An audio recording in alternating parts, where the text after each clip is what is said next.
Marahaba, kwema. Mwalimu, habari? Salama. Wewe ndo lizazi la hili toto? Ndio.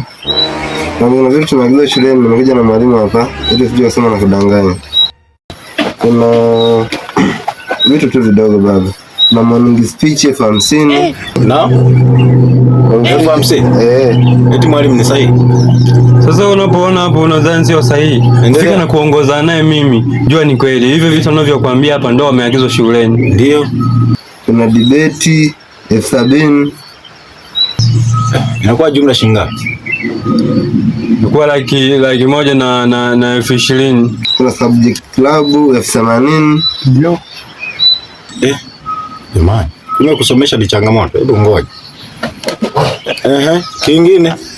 Kuna dispass time 50. Dispass time. Kifaa gani hicho?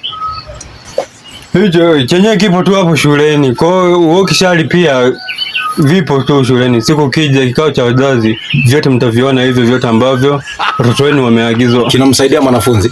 Hivyo vyote ni vya mwanafunzi. Ndio. Hatufaidiki sisi walimu. Kingine? Kuna noise maker, laki. Ni hivyo tu baba. Sasa wewe kama mzazi una wajibu wa kuhakikisha mwanao anapata kila kitu. Hivi vyote ambavyo wamekurozesha hapa, tumekuja naye hapa, nasikia kuna mzingo wake akiagizwa vitu mpi.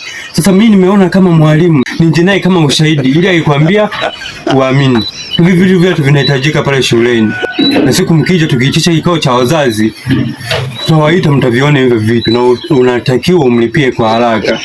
Nasikia wewe kama lizazi la hili litoto. Basi hamna shida.